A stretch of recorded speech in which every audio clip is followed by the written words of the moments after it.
이삭이라는 이 인물이 아브라함의 독자죠.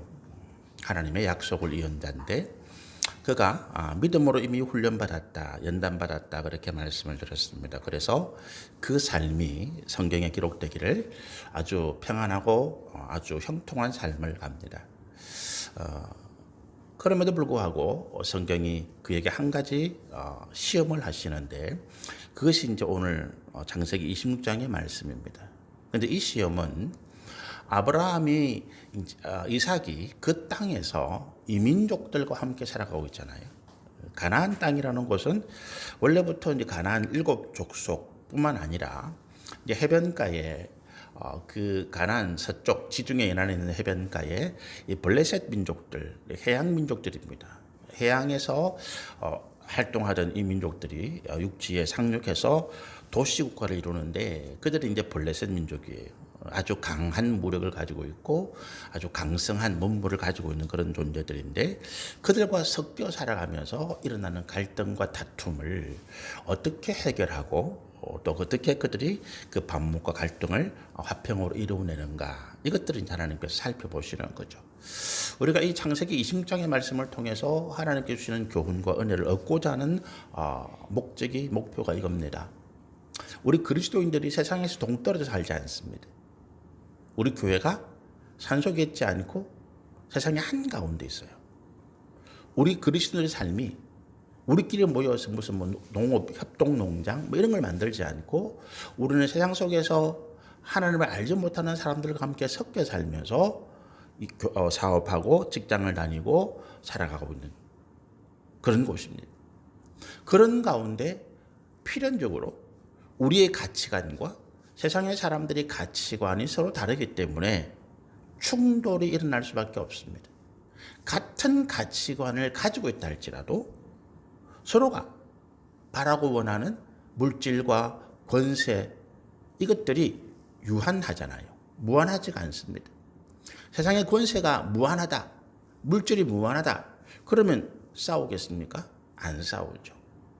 어릴 때 제가 이제 직장에 다니고 목회하면서 우리 자녀들이 3명인데 아직 어린 나이 때 이제 제가 큰 돈을 벌지 못하니까 아이들에게 충분하게 해주지 못하는 간식도 원하는 만큼 충분히 사주지 못하는 그러다 보니까 우리 아이들이 늘 이 간식을 두고 서로 다투는 거예요. 아직 어리니까. 근데 그걸 보면서 제가 한 가지 생각을 했습니다. 이 아이들이 왜 다툴까? 적다는 거예요. 적으니까 먼저 먹기 위해서 다투더라는 것입니다. 그래서 한 번은 제가 이제 대형마트에 가가지고 시리얼 있잖아요. 무슨 프라이트 이런 거를 3kg짜리 엄청 큰 봉투에 있는 거를 사가지고 왔습니다. 그걸 풀어놨어요. 그걸 애들이 아무리 많이 먹어도 그걸 다 먹을 수 없잖아요. 그 많은 것을 보더니만 그다음부터 아이들이 다투지 않는 거예요. 형제와 다투지 않아도 언제든지 내가 먹을 것이 있더라는 것입니다. 여러분 우리가 이 땅에서 다투는 이유는 다른 데 있지 않습니다. 내가 먼저 빼앗고 내가 먼저 가지지 아니하면 내 입에 들어오는 것이 없는 거예요. 내 입에 들어오는 것이 없을 뿐만 아니라 내 가족, 내 자녀들을 먹이고 부양할 수가 없더라는 것입니다. 나는 굶어도 괜찮은데 내 자녀가 굶주림 가운데 있고 내 자녀가 헐벗고 내 자녀가 비참한 삶에 빠지는 꼴은 부모로서는 못 보는 거예요. 그래서 우리는 어떻게 합니까? 키를 쓰고 죽을 힘을 다해서 남들보다 더 많은 것을 가지기 위해서 노력하고 애씁니다. 그게 뭡니까? 나만 그렇습니까? 이 땅을 살아가는 모든 사람들이 다 그런 생각을 가지고 있어요. 공산주의와 민주주의 이념이 다르기 때문에 가치관이 다르기 때문에 싸웁니다. 이슬람과 기독교 종교가 가진 가치관이 다르기 때문에 싸웁니다. 그러나 같은 공산주의, 같은 민주주의, 같은 기독교 국가 안에서도 서로가 싸우고 다툽니다. 뭐 때문에 그렇습니까? 내가 더 많은 것을 가지기 위해서 싸우더라는 거예요. 그래서 어떤 철학자는 이야기하기를 인류의 역사는 만인이 만인에 대한 투쟁, 싸움이다. 만인이 모든 사람들을 대항해서 서로가 격렬하게 뜯고 물고 싸우는 싸움의 역사가 인류의 역사다. 그 싸움의 원인은 뭐냐? 정욕과 탐심이더라. 지금 미국의 대통령이 남미의 나라를, 베네수엘라라는 나라를 침략해서 그 나라 대통령을 납치해가지고 왔잖아요. 그러면서 뭐라고 말합니까? 그 베네수엘라 전 세계 석유 매장량 1위입니다. 사우디아라비아보다 더 많은 석유를 가지고 있는 나라. 근데 이제 정유수설이 낡고 부족해서 제대로 캐내지를 못하는 그 나라에 자기 나라의 정유회사들을 보내서 그 나라 석유를 가져와서 미국 국민들에게 풀겠다. 뭐 그린란드라고 하는 그 북대서양 위에 있는 남극에 가까운 그 넓은 섬을 욕심을 냅니다. 군사를 보내서라도 내가 차지하겠다. 이 끝없는 탐욕을 부립니다. 뭐 때문에 그렇습니까? 탐욕인 거죠. 전쟁도 불사하고 동맹도 무너뜨리는 거예요. 어제의 친구 필요 없는 것입니다. 오늘 내 욕심을 위해서는 어제의 친구의 등에 칼을 꽂아도 괜찮다는 거예요. 그게 기독교의 수호자라고 스스로 입에서 말하는 그 트럼프 대통령이 하는 이야기입니다. 싸움, 만을 위한 투쟁. 그런데 오늘 우리는 그게 옳은 것인가라고 하는, 뭐 트럼프 대통령의 정책을 제가 비판하는 건 아닙니다. 그렇게 하는 행위가 옳은 것인가? 미국을 다시 위대하게, 굉장히 좋은 구호입니다. 그런데 미국을 다시 위대하게 하는 것이 동맹의 이웃 나라를 침략해서 빼앗는 것으로 옳은 것인가라고 하는, 옳고 그름에 대한 문제를 이야기하는 것이죠. 우리가 잘 살려고 하는 것, 그 마음이 나쁜 것 아닙니다. 우리가 더 많이 우리 자녀를 위해서 더 많은 것을 입히고 먹이고 교육하고 좋은 마음입니다. 그런데 그렇게 하기 위해서 내가 다른 사람들에게서 빼앗아서 내 아이의 입에 넣어주는 것이 옳은 것인가라고 하는, 내가 힘이 있다고 해서 약한 자들을 핍박하고 착취해서 그들의 고름을 짜서 고혈을 짜서 나를 살찌우는 이것이 옳은 것인가라고 하는, 우리가 지난 주간에 신명기 민수기의 말씀을 통해서 하나님께서 그 말씀 가운데 그 당시 제도와 법률이 사회 관습이 미치지 못하는, 보호하지 못하는 사회적 약자들을 어떻게 보호하기 위해서 하나님께서 율법을 만들고 규례를 만들어서 이스라엘 백성들이 지켜라. 그들이 비록 이방인을 할지라도, 전쟁에서 붙잡혀온 포로를 할지라도 그들의 인권, 그들의 삶을 지켜주어라. 하나님께서 말씀하시는 것을 우리가 듣고 그 말씀을 묵상했습니다. 하나님 뜻은 그런 거예요. 우리가 이 세상에서 살아가면서 우리 주변의 사람들과 어떻게 화평을 이루어갈 것인가? 왜 화평입니까? 그것이 우리 그리스도인의 삶의 목적 가운데 하나이기 때문입니다. 하나님의 나라는 거룩한 화평의 나라. 전쟁 가운데 복음이 전파되지 않습니다, 여러분. 기독교가 그 당시 유럽이라고 하는 전 세계에 급속하게 복음이 전파되는 이유가 한다는, 그 유럽에 전쟁이 없었다라고 하는 것입니다. 로마라고 하는 나라가, 그 제국이 주변의 나라들 다 정복하고, 그리고 그들이 제국을 유지하기 위해서 도로를 깔고 건설하고 그렇게 만드는 그 길을 복음이 사용하고 전파했다는 거예요. 6.25 전쟁 때 우리나라가 복음을 전가하기 어려웠습니다. 죽고 죽이는데, 피난하고 도망하고 숨기 바쁜데 무슨 복음의 전파가 일어나겠습니까? 우리가 거룩한 화평의 나라를 하나님께 이루라고 하시는 말씀 가운데는 이게 있습니다. 하나님의 진리의 말씀이 이 화평 가운데, 이 평안 가운데 퍼져나가기 때문에 그렇더라는 거예요. 오늘 우리 삶에 하나님은 그렇게 말씀하십니다. 자, 내가 너희를 이 이방의 한가운데, 이 정욕과 탐욕으로 악이 다툼하는 이 세상의 한복판에 내가 너희를 떨어뜨려 놓았다. 너희는 어떻게 살래? 이삭이 블레셋이라고 하는 이 한복판에, 이방민족의 한복판에 이삭이라고 하는 그 하나님의 믿음의 사람을 떨어뜨려 놓았습니다.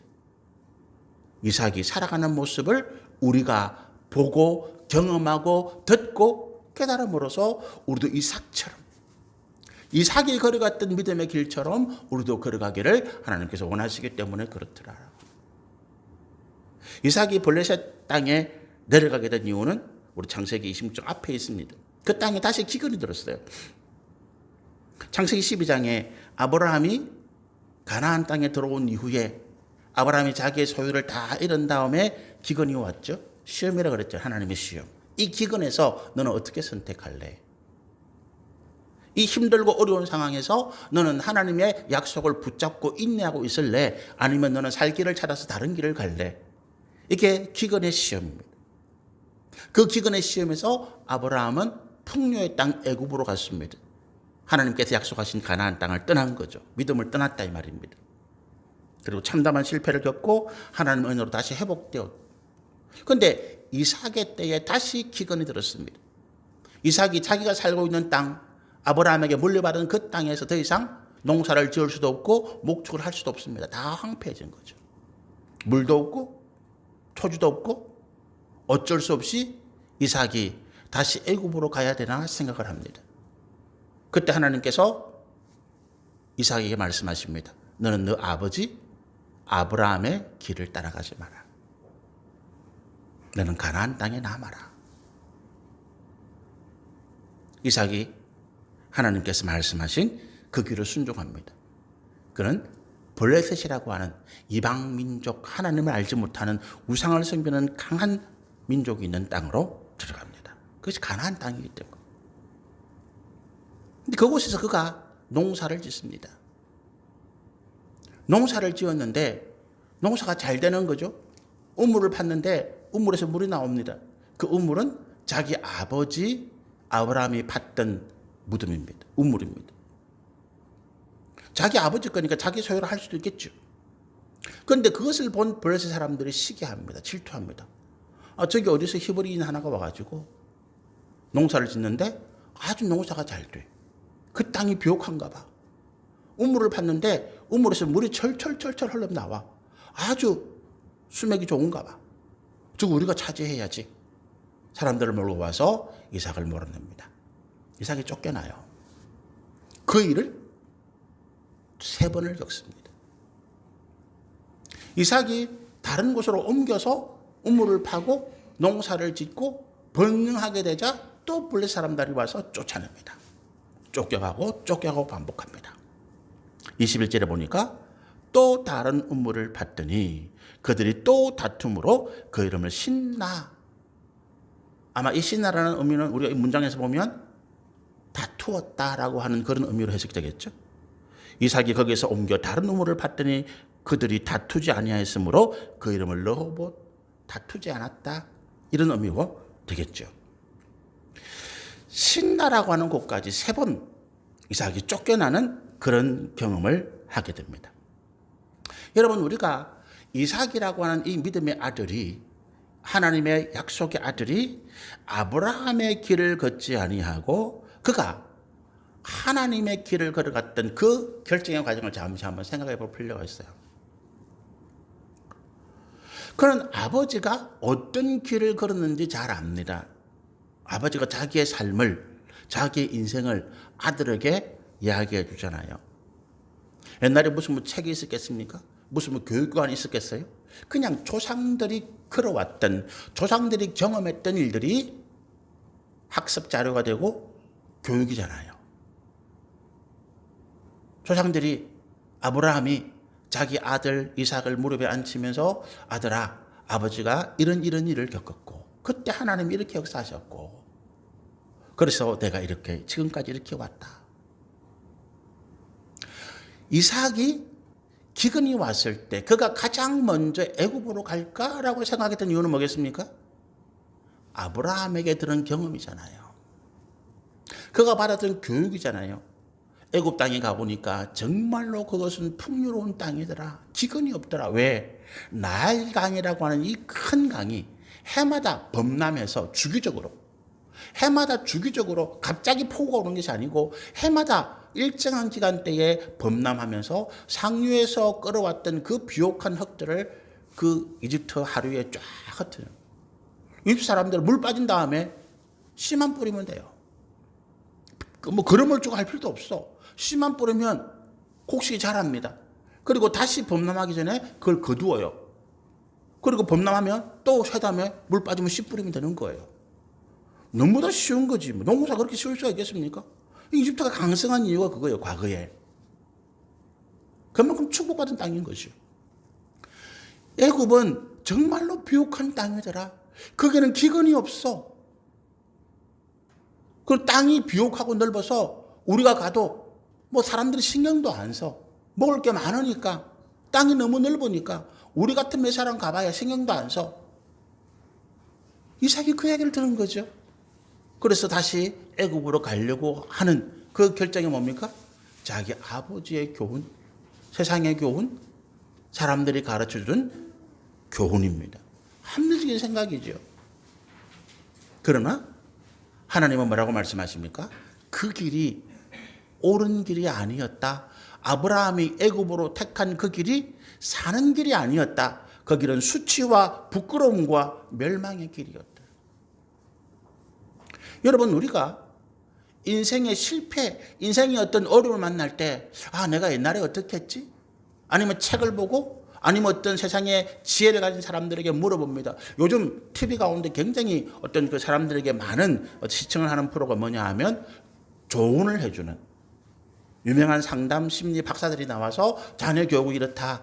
아니, 당신 인생의 문제는 이런 문제가 있는데 당신 이렇게 해결해 보세요. 아니면 또 무슨 어떤 사람이 나와서 고민하고 힘든 사람들을 케이스대로, 케이스 바이 케이스별로 들으면서 조언을 해주고, 그 사람들이 거기에 만족함을 얻고 자기 문제를 해결했다고 고마움을 표하는 그런 프로들이 요즘 굉장히 유행하고 있잖아요. 인생에 문제가 너무나 많은데 어디서 내가 조언을 얻을까? 이 문제를 해결할 수 있는 길을, 방법을 내가 찾을까? 사람들이 고민하는 것입니다. 도박 중독 때문에 재산을 잃고 집안을 그야말로 구렁텅이로 몰아가는 아버지가 되십시다. 내가 이 도박을 끊어야 되는데, 도박을 끊기 위해서 주변 사람들이 이야기하겠죠. 무슨 중독 모임에 가봐라. 아니면 무슨 손을 끊어라. 아니면 어떻게 해라. 별일을 다 할 것입니다. 근데 도박하는 사람들이 그런 게 있어요. 도박 다시는 안 하겠다 해가지고 손가락 잘랐는데, 손가락 없는 사람들은 발가락으로 도박을 하고, 발가락까지 자른 사람들은 입으로 한대요. 입이 살아있으니까 다른 사람들 옆에 시켜가지고 고건에 저렇게. 그 말은 무슨 말입니까? 사람들의 교훈으로는 내 문제를 해결하지 못한다라고 하는 것입니다. 하나님의 말씀이 있어요. 우리를 새롭게 하고 우리를 정욕과 탐욕 가운데 빠져있는 우리를 이끌어내 주시는 그 진리의 능력의 말씀이 있어야 내가 그 문제를 해결하고 내 인생의 구렁텅이에서 벗어날 수 있다는 거예요. 우리 인생이 새처럼 그 세그물 가운데 갇혀서 빠져나가지 못하고 그 사냥꾼의 올무 가운데 갇혀있는 짐승처럼 버둥거릴 때 어떻게 빠져나올 수 있겠습니까? 그 세그물을 끊어줘야 된다는 거예요. 그 올무를 끊어줘야 된다는 거예요. 그게 하나님 진리의 말씀입니다. 나를 새롭게 하시는, 내 안에서 이 세상의 헛된 것, 거짓된 것, 불의한 것을 깨닫고, 잠언의 말씀처럼, 전도서의 말씀처럼 참으로 내 인생이 헛되구나. 어떻게 해야 내 인생이 헛되지 아니하고 내 인생이 참으로 은혜 가운데 진리 가운데 바로 쓸까 고민하고 기도하다가 하나님을 찾아가는 솔로몬처럼 우리가 진리의 말씀 앞에 엎드리고 그 말씀에 순종할 때 우리가 내 모든 인생의 문제들을 해결할 수 있더라. 이삭이 하나님의 말씀을 듣고 애굽으로 가는 길을 포기합니다. 하나님께서 말씀하신 거죠. 아브라함, 네 아비가 그 길을 갔다가 참담한 실패, 수치와 부끄러움을 당하고 다시 돌아올 수밖에 없었다. 너도 그 길을 가려느냐? 너도 그 길을 가서 네 아비 아브라함처럼 참담하고 부끄러운 수치를 당할 것인가? 아니더라는 거죠. 블레셋 가운데 남았습니다. 그런데 블레셋에 남았는데 말씀드린 것처럼 시기와 질투와 그 갈등으로 인해서 이삭이 계속 삶의 고난과 어려움을 당하더라는 거예요. 그런데 22절에 보니까 이삭이 거기서 옮겨 다른 우물을 봤더니 그들이 다투지 아니하였으므로 그 이름을 르호봇이라 하여 이르되 이제는 여호와께서 우리를 넓게 하셨으니 이 땅에 우리가 번성하리로다. 다툼과 갈등이 끝난 거죠. 끝이 났습니다. 어떻게 끝이 났을까요?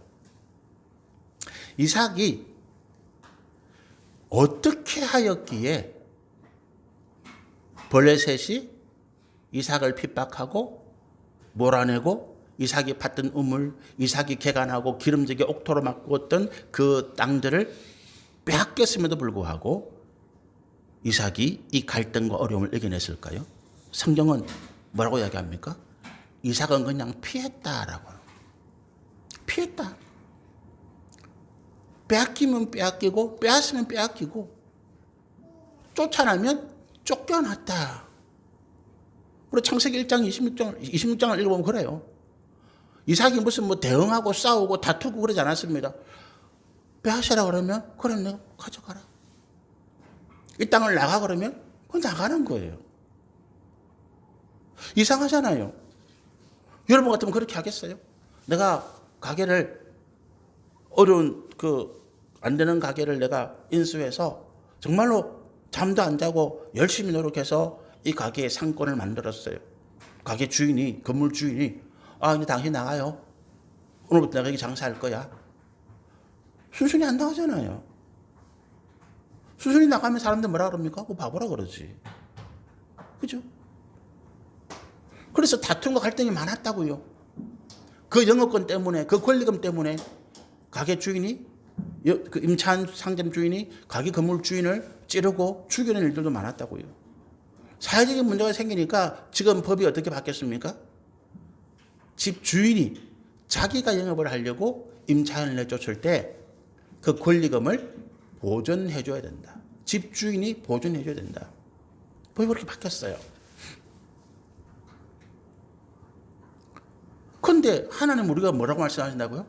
쫓아내면 나가라 그러는 거예요. 다투고 소송하고 안 돼. 뺏길 수 없어. 내가 어떻게 만들었는데 그렇게 하지 말라는 거예요. 이 말씀으로 이렇게 해석할 수 있습니다. 임차인 내가 가게를 빌려서 열심히 영업해서 잘 되게 만들었는데 쫓아냈어. 그럼 어떻게 해요? 쫓겨나서 다른 곳에 또 가게를 영업하는 거지.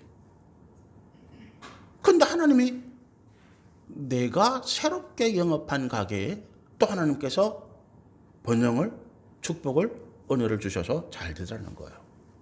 그런데 이번 또 그 집주인이 또 나를 쫓아내. 또 쫓겨나는 거예요. 또 다른 곳에 내가 개척을 합니다. 3번 그랬다는 거예요. 이삭이 왜 그렇게 했을까라는 것입니다. 여러분 이것이 우리가 믿음의 싸움이라고 하는 거예요. 믿음의 싸움. 믿음의 싸움이 뭡니까? 나는 이 장사가 잘 되는, 영업이 잘 되는 이 장소, 이 가게를 믿지 않는다는 거예요. 블레셋 사람들은 물이 철철철 넘치기 때문에, 땅이 옥토기 때문에 이삭이 잘 되었다라고 생각한 것입니다. 장사가 좋으니까, 몫이 좋으니까 영업이 잘 됐다는 거예요. 그런데 이삭은 그렇게 생각하지 않았다는 거예요. 그 땅은 원래 황무지였어요. 블레셋 사람들이 아무리 우물을 파도 흙먼지만 날리고 물이 안 나온 땅이었다고요. 그런데 하나님의 말씀에 순종해서 이삭이 들어가서 파니까 물이 나왔더라는 거예요. 그 먼지만 풀풀풀 흘리는 황무지에 씨를 뿌렸는데 한 해에 100배의 농사가 소출이 나더라는 거예요. 사람들이 안 된다 했던 땅, 버렸던 가게, 거기에 내가 가니까 되더라는 거예요. 하나님을 믿는 믿음의 축복 때문에 그렇습니다. 이게 믿음의 싸움이에요. 장소, 조건, 환경이 아니라 하나님이 나와 함께 하시기 때문에, 하나님이 내 믿음을 보시고 하나님의 말씀에 순종하는 나를 보시고, 하나님은 환경, 조건, 장소가 아니라 믿음의 복을 내게 내려주셨더라라고 하는 것입니다. 서울대학교 신입생 중에 80% 70%가 강남 출신이래요. 서울의 강남 8학번 출신들. 그럴 수밖에 없는 게 거기에서 과외시키고 아주 좋은 학생들이 모여서 열심히 공부하고 집안에서 뒷바라지주고, 그래서 뭐 이렇게 좋은 게 영양을 합쳐서 가잖아요. 강남의 대치동 거기에 학원들이 그렇게 유명한 이유가 거기에 우수한 학생들이 몰려서 거기에서 공부하고 거기에서 재수하면 서울대 다 가더라는 거예요. 어디 다 가더라는 거예요. 그래서 유학 꼭 안 보내도 거기 간다는 겁니다. 그럼 우리는 어떻게 할까요? 내가 어떻게 하든지 강남 8학군 지역에 전세 얻어서 들어가고 내 아이를 그렇게 과외시켜야 될까? 한 연예인이 너뚱이 아이가 있는데 그 아이 영어 학원비가 한 달에 180만 원 들어간대요. 영어 어린이집, 영어 유치원을 보내는데 한 달에 유치원비가 180만 원이라는 거예요. 거기에 보내야만 우리 아이가 영재가 되고 우리 아이가 성공한다는 거예요. 그게 맞잖아요. 서울대학교 입학한 학생들 중에 70% 80%가 강남 8학군 출신들인데 어릴 때부터 그렇게 영재 교육을 받아왔는데 그럼 나도 거기에 끼어야지. 그렇죠. 그런데 하나님은 그 세상의 법칙을 거슬러라라고 이야기합니다. 눈에 보이지 않는 20% 30%가 있잖아요. 70% 80%가 강남 8학군 출신인데 나머지 20% 30%는 뭡니까? 그 출신이 아니라는 거예요. 그 출신이 아니라는 거예요. 강남 8학군 출신들이 100% 들어가는 게 아니라는 것입니다.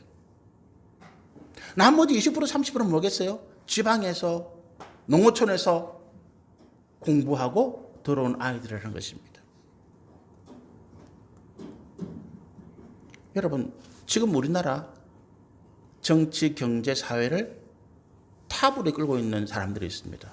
그 사람들의 출신이 어딜까요? 강남 8학군 출신일까요? 그 사람들의 출신이 70% 80%가 강남 8학군이겠습니까? 아닙니다, 여러분. 아니에요. 우리나라 정치, 경제, 사회를 이끌어가고 있는 리더십, 지도층들의 70% 80%는 강남 8학군이 아니에요. 서울대 출신들이 아닙니다, 여러분. 여러분, 우리가 세상의 주류라고 하는 그 헛된 환상, 허상을 붙잡고 살아가는, 하나님은 거기에 제동을 거시는 거예요. 너 그거 따라가지 말라는 거. 믿음의 싸움입니다. 세상의 주류의 흐름을 따라가야 내가 성공하겠다는 세상의 성공의 법칙가 아니라고 하는 거예요. 내가 환경과 여건과 조건이 어떻든지 간에 나는 하나님을 믿는 믿음, 그리고 그 믿음 안에서 내가 진리를 지키고 하나님 말씀을 순종하고 화평을 이루기 위해서 내가 다투거나 싸우지 아니하고 양보하고 희생하는 모습들. 제가 교회를 개척하려고 마음먹었을 때 어떤 분들이 그러더라고요. 저기 서울의 분당에 가서 그 상가를 얻어 교회를 해야 부흥한대요. 그 당시 분당이 막 이제 개발돼가지고 엄청나게 뜰 때 서울의 큰 교회들이 다 분당에 교회를 내서 이사가고 옮겨가고 뭐 그럴 때 수지로 옮겨가고 뭐 용인으로 옮겨가고 그럴 때. 근데 저는 지방으로 봤거든요. 돈도 없고 그 분당에 상가를 임대해서 교회를 지으려면 최소한도 5억 10억 있어야 되는데 저는 돈 1,000만 원밖에 없는데 결과적으로 내려와서 지금 제가 21년 목회한 결과가 지금 요거예요. 우리 여러분 성도들입니다. 그죠? 그럼 사람들이 어떻게 생각할까요? 봐라. 그때 네가 무리해서라도 분당에 그거를 뭐 전세를 얻고 거기서 개척했으면 지금 좀 어떻게 될지 모르는데 이 창문에 시골에 내려와가지고 뭐 그런. 그런데 그것이 저는 하나님이 기뻐하시는 길일까 옳은 길일까라고 하는 생각하지 않습니다. 하나님이 기뻐하시는 옳은 길이 꼭 세상이 원하는 결과물로 나타나지 않더라라고 성경은 계속 말합니다. 성경이 계속 그렇게 이야기해요.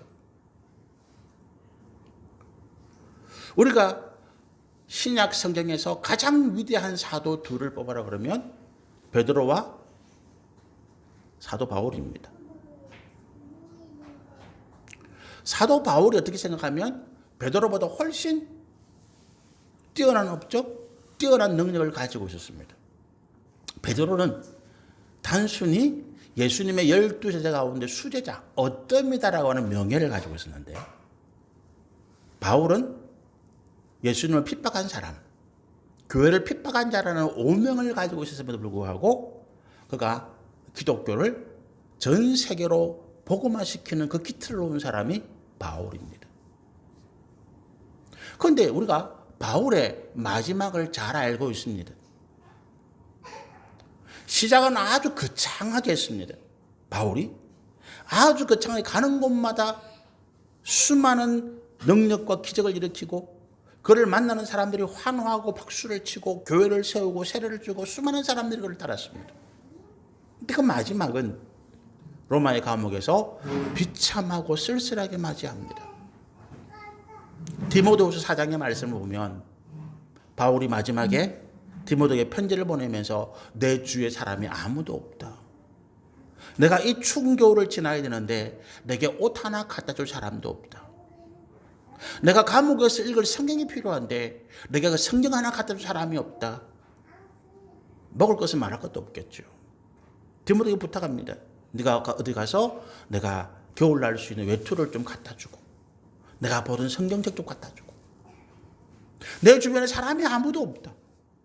그 위대한 능력자, 그 놀라운 하나님의 종 사도 바울이 그 말리는 참으로 비참하고 쓸쓸하게 마무리했다. 인간의 눈으로 보면. 그런데 오늘 우리는 목회자들은 우리 성도들은 사도 바울을 따르려고 합니다.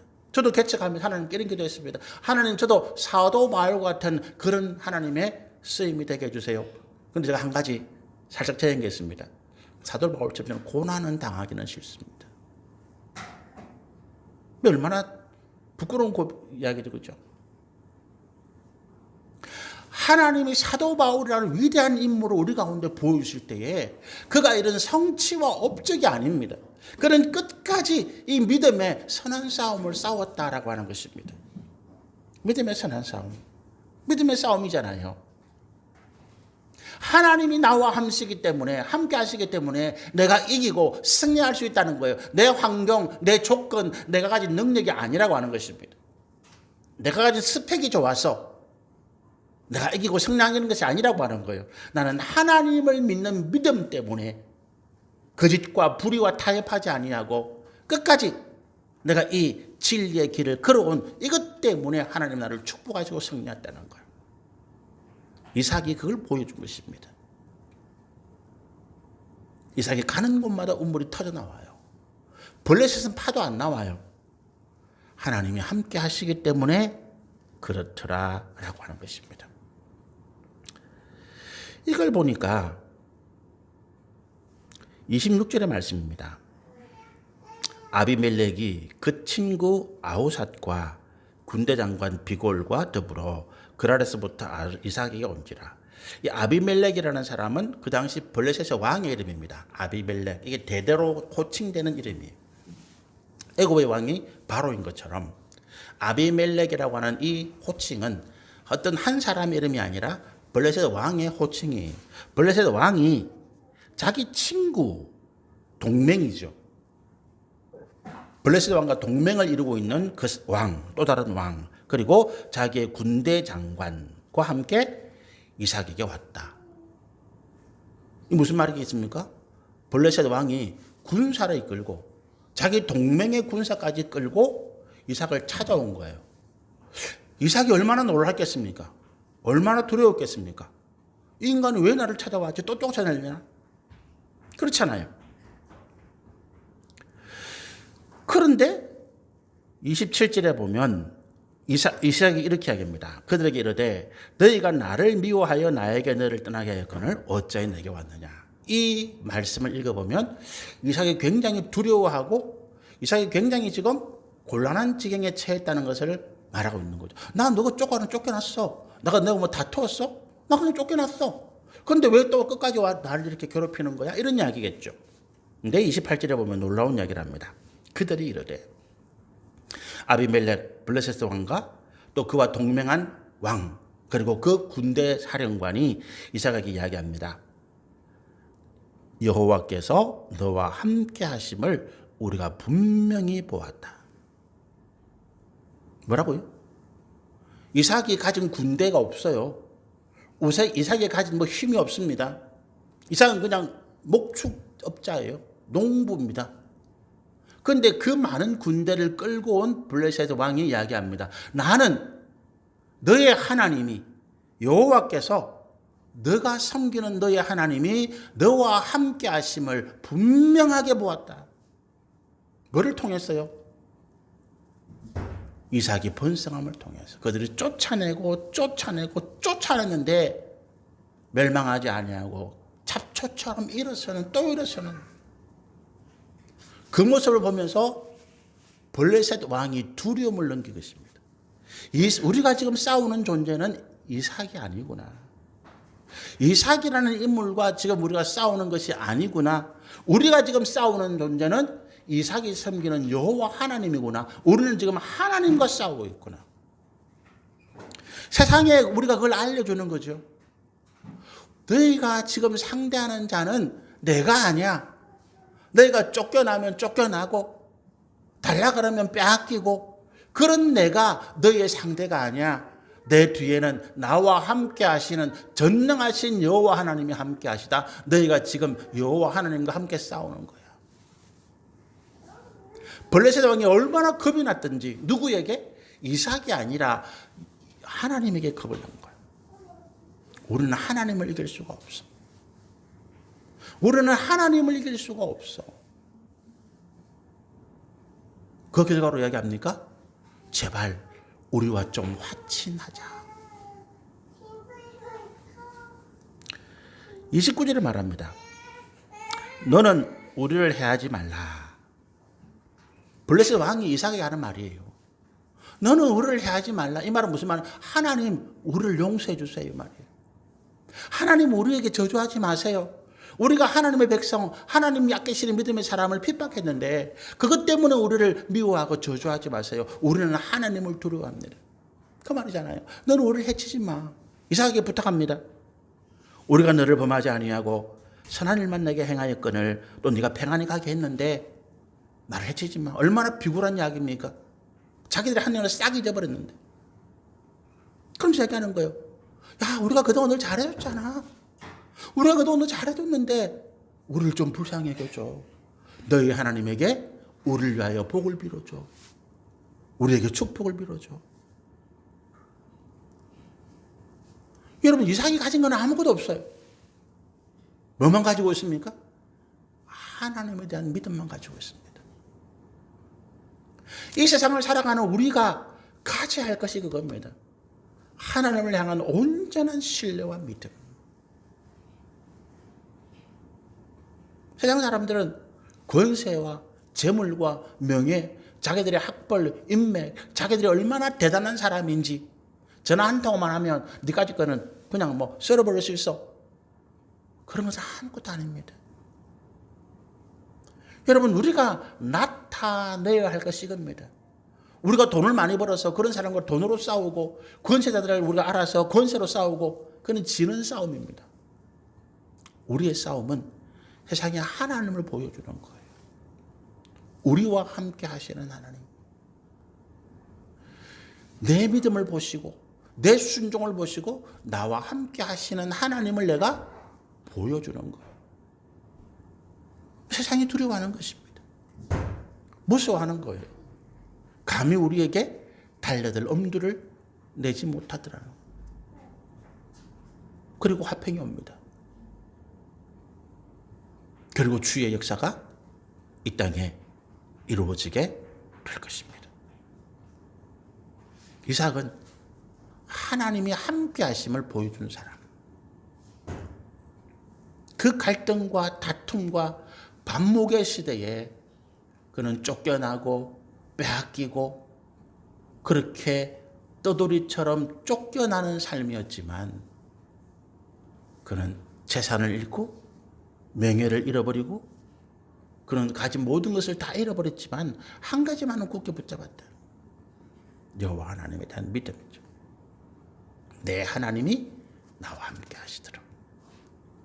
하나님이 함께 하시니까 가는 곳마다 우물이 터지는 거예요. 하나님이 함께 하시니까 가는 곳마다 황무지가 변하여 옥토가 되는 거예요. 내가 손을 대는 곳마다 복이, 축복이, 역사가 일어나는 것입니다. 저는 우리 성도님들이 그런 은혜와 그런 복이 있기를 소원합니다.